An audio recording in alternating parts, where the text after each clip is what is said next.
जय श्री कृष्णा। कैसे हैं आप लोग फ्रेंड्स? आज की चर्चा काफ़ी महत्वपूर्ण होने वाली है।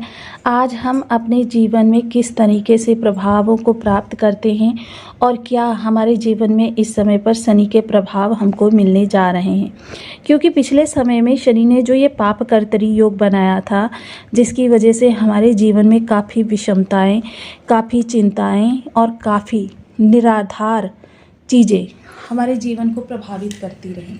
फलतः हम बहुत ज़्यादा मानसिक चिंताओं से घिरे रहे और जितना हमने उनसे निकलने का प्रयास किया उतना उनमें धंसते चले गए। और कुछ लोगों की स्थिति तो इतनी दयनीय हो गई कि वह स्वयं भी भ्रम का शिकार हो गए। मतलब जो उनका हित करने आया उसी पर उन्होंने शंका की उंगली उठा दी। ये सारी स्थितियाँ जो थीं वो कार्यों को बिगाड़ने के लिए पर्याप्त थीं। चाहे जितना भी व्यक्ति देखिए किसी भी दिशा में अपने प्रभावों को लेकर जाए, उसको जीवन में अच्छे प्रभाव प्राप्त करने के लिए देखिए ग्रहों का अनुकूल होना आवश्यक है। साथ ही साथ ग्रह जब अनुकूल हों तो सही विचारधारा और सही दिनचर्या भी आवश्यक होती है, क्योंकि सनातन में दिनचर्या जिस तरीके की बताई गई है वह प्रत्येक ग्रह को जोड़कर ही दिनचर्या को बनाया गया है, जिसके आधार पर देखिए ग्रह हमारे लिए प्रतिकूल या अनुकूल प्रभाव देने का कार्य करते हैं। अब ये पाप कर्तरी योग किस तरीके से बना हुआ है? शनि जो भाग्य भाव में बैठे हुए हैं, अब भाग्य का प्रभाव जो है 12 भावों से मिलकर प्राप्त होता है। मंगल यहाँ पर बैठे हुए हैं और बुध यहाँ पर बैठे हुए हैं। जैसे आप देख रहे हैं कर्क राशि 28 अप्रैल, शनि उच्च सूर्य का जलवा। सूर्य कहाँ है? सूर्य आपके दशम स्थान में है, कारक हैं, वृद्धि कारक है और साथ ही साथ इस समय आपकी आजीविका के लिए बहुत महत्वपूर्ण है। राहु यहाँ पर बैठे हुए हैं। अब ऐसी स्थिति में आप देख रहे हैं किसी भी ग्रह के वो कितना ही शुभ ग्रह क्यों ना बैठा हो, कितना ही अच्छा क्यों ना बैठा हो, उसके एक भाव आगे एक भाव पीछे अगर पाप ग्रह बैठ जाए तो यह पाप कर्तरी योग का निर्माण हो जाता है।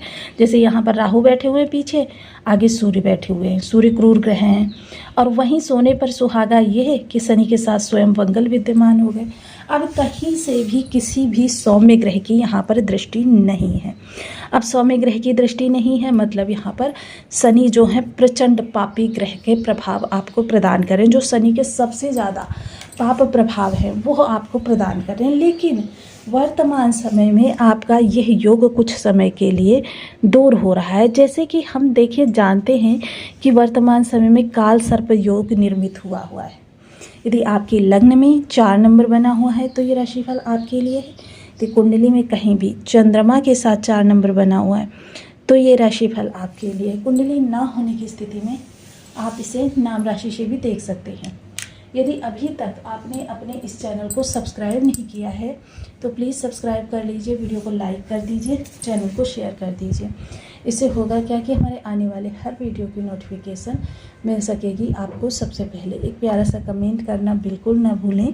कमेंट से हमें बहुत मोटिवेशन मिलता है, हौसला मिलता है और ये पता चलता है कि आप और क्या जानना चाहते हैं।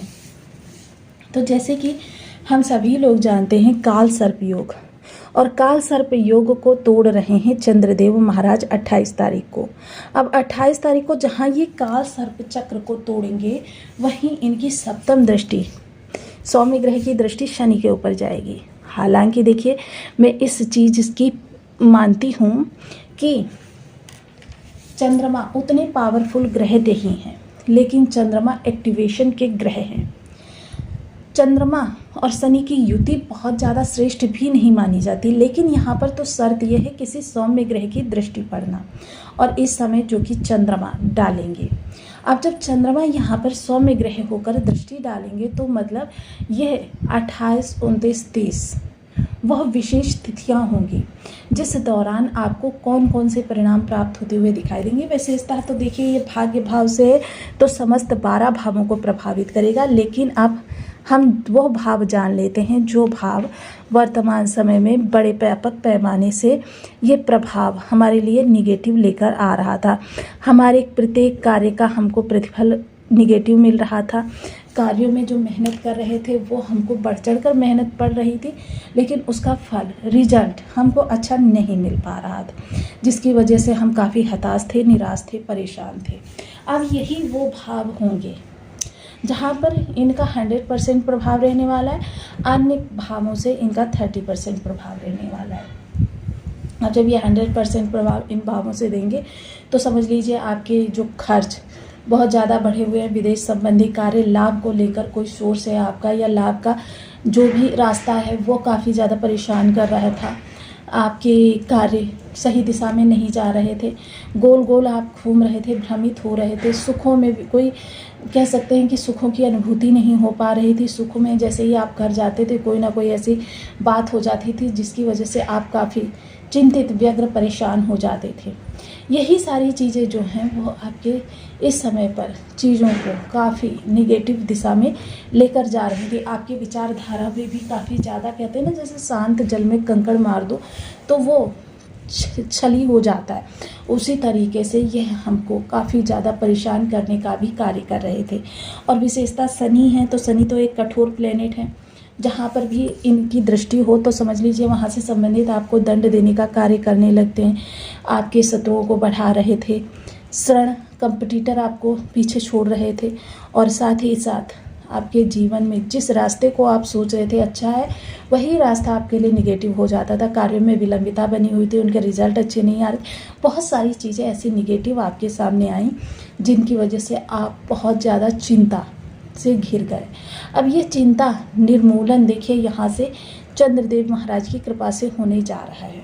चंद्रदेव महाराज जैसे किसी रेगिस्तान में तपती हुई धूप में किसी को एक लोटा शीतल जल पिला दिया जाए तो उसके दिल से जो आवाज़ निकलेगी वही समझ लीजिए आपके लिए वर्तमान समय में चंद्रदेव महाराज बनने वाले हैं।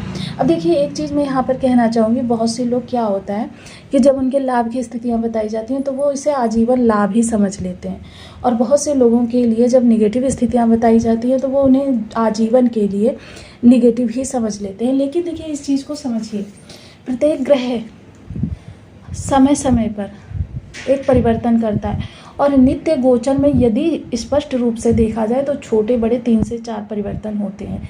कभी अक्षांश बदलता है, कभी अंश बल बदलता है, कभी डिग्री बल बदलता है, कभी नवमांश बदलता है, कभी नक्षत्र बदलता है, कभी आपका नक्षत्र का भी नक्षत्र बदलता है, कलाएं बदलती हैं, योगिनी बदलती हैं, जिसके आधार पर प्रभाव समय समय पर परिवर्तित होते चले जाते हैं। अब देखिए ग्रहों के लिए सदैव ही बीज मंत्रों का जप करते रहना चाहिए, क्योंकि देवता मंत्र अधीन होते हैं, और जब हम निरंतर किसी विशेष मंत्र का उच्चारण करते रहते हैं तो हमारे ग्रह की अरिष्टता धीरे धीरे समाप्त होने लगती है, ग्रह को हमको अनुकूल प्रभाव मिलने लगते हैं।